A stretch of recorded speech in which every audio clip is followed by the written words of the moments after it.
I just found out my dead best friend's daughter might be my husband's, and he's saying she probably is, but that it's not what it looks like. I don't even know where to start. The past 6 months have been an absolute train wreck and it only seems to be getting worse. My 33F best friend since elementary school, who I'll call Alice, passed away in February from cancer. She had a 2-year-old daughter who went into the custody of her mom after she passed away, who I'll call Alexis. Last month Alexis showed up on our doorstep unannounced, telling my husband, 36M, he needs to take responsibility for his child and either take custody or start finally paying child support. She says that Alice had told her when her daughter was born who the father was, but didn't want anything to do with him. To answer the inevitable, Alice was a traveling nurse and made a lot of money, which is the only reason I can think of for why she didn't go for child support. During this conversation my husband had the worst panic attack he's ever had, so we had to end the conversation before I could get more details. My husband's story is, I don't even know. He said that Alice's daughter is probably his, but that it isn't what I think. Almost 3 years ago we threw a large housewarming party as we just moved into our dream home, after I finally finished residency and was set to make real money for once. Alice was in town and set to be at the party, but I was called into work before she got there. I didn't get back till after 3 a.m., party was winding down, my husband was passed out upstairs, and Alice had already left the party, which at the time I did find strange as we hadn't seen each other in months, and I thought she really would have wanted to see me as well. My husband claims he woke up in the middle of the night to Alice on top of him, but he passed out again before he could say anything. He claims he never told me because he was worried I wouldn't believe him, which I really don't know if I do.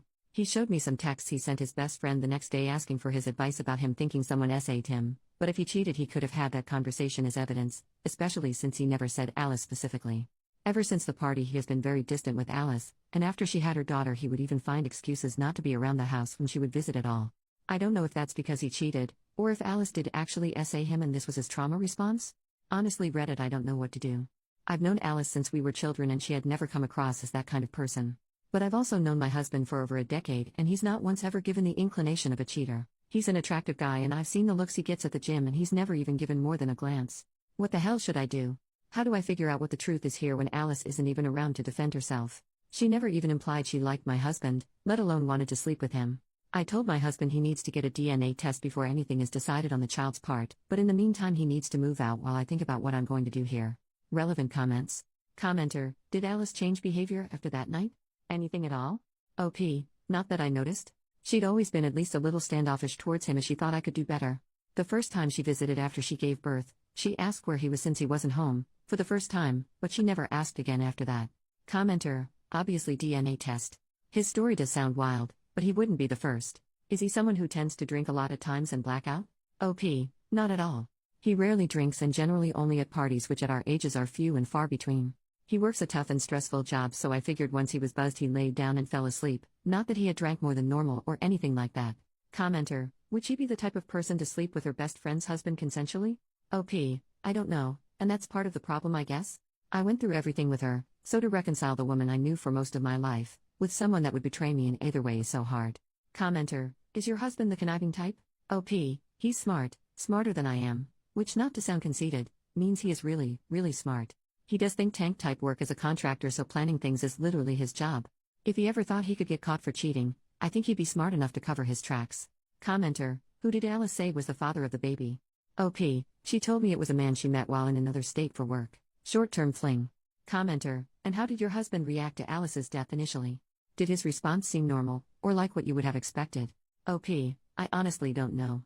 I was going through a lot at the time, understandably. I didn't notice any changes in him. Commenter, why does he need to move out? Your friend SA'd him, and he even texted his friend the next day. OP, I needed space to think, it's only temporary, for a few days at most. I've been trying to think on this for the past 2 weeks, but it's impossible to do when he's here, as all I can see when I look at him is my best friend. Dealing with her death the first time was hard enough, adding in the new feelings of betrayal, if it was an affair, or betrayal and disgust if it was SA, are making it even harder. Commenter, she would have told you on her deathbed if it was an affair. But she didn't. That only makes sense if she was in the wrong. OP, thank you. I don't know what it is about this part, but it just clicks with me. You're absolutely right. With her level of disdain, if it was an affair she certainly would have told me, if only to separate us, especially on her deathbed. I was in the room with her, holding one of her hands. She obviously took this to her grave, and the only reason she would is if she SA'd him probably. Thank you. Update on the same post. After talking with you guys, I've come to the realization that my husband is being truthful. My best friend SA'd him. Several people pointed out that with Alice not liking my husband, if it was an affair, she would have told me when she was dying, if only to separate us. You're absolutely right. I was there, in the room while she passed. I held her hands for days, we talked about so much. If it was just an affair, she would have told me. But if she essayed my husband, she wouldn't have said a word. That's the type of thing horrible people take to the grave. I've also come to the realization that I made a terrible mistake asking my husband to leave for a few days while I gather my thoughts. Not to make excuses, but losing my best friend to cancer, a long cancer fight at that, was brutal. To say that I was devastated wouldn't do it justice. That it happened only 6 months ago, and I'm still feeling it every day. So to have this thrown on me? It's like I'm losing her all over again. Either she betrayed me and screwed my husband, or she betrayed me and essayed my husband. Not only have I lost her, but now I've lost the good memories, an entire lifetime's worth. It was impossible for me to look at him and not also see her, and be struck with the horror and realization of that loss all over again. I felt I needed to be able to break down, grieve, and think without the fresh wave of loss I got every time I saw him. It was wrong of me to ask him to leave, you're right though, and as of a few minutes ago I've righted this wrong. I called my husband, I apologized, told him I believe him, and begged him to come home. He'll be here in half an hour at most, and I'm going to support my husband the way I know he would have supported me. I've been an off and on Reddit user for several years, and sometimes the advice given on subreddits like these can be a bit hit or miss, but today you guys did good. You've helped me realize not only that I was wrong and being stupid at that, but that I was hurting the person that needed me the most. I was selfish. I have no idea what we're going to do as far as the potential daughter is concerned, but I can assure you we'll deal with it together. It's going to take a lot of time, and probably a lot of therapy, to grieve this new loss. I feel numb now, as though I'll never cry again. My best friend essayed my husband, which means she was no friend of mine. She flaunted it, coming to my house, sitting with me, and gabbing. She brought her child here trying to rub it in his face right in front of me. She tortured the man I loved, and I was an unknowing party to it. I feel sick to my stomach over how many times she came over, just to hold it over him. I'm honestly at a loss on how to make that up to him. If you all have any ideas, please feel free to give them to me. I think I'll need all the help I can get. Tomorrow I'm going to take a leave of absence from work, just until we can figure out our next steps and we can get our heads on straight. Thank you everyone. Update, 7 months later. I've received a lot of messages asking for an update, so I've decided to finally sit down and write one out. As you can imagine, after the train wreck that was thrust upon us, this update isn't likely to answer any of your questions, only present a few more. I want to start by telling you all that I love and trust my husband. My reaction to ask him for space to think in retrospect was wrong. But at the time I didn't know what to think. It was a combination of losing my best friend again, and also the fear that I was losing my husband, that sent me spiraling. Again, it was a mistake to ask him to leave, and I did rectify that in the end. Now for the update. As mentioned in the original post, I did take a leave of absence from work, and we spent a long time just being together. Talking, reaffirming our love for one another, and figuring out what to do next. We of course spoke with a lawyer, and my husband was very adamant about not having anything to do with the child, but was willing to offer financial support as needed.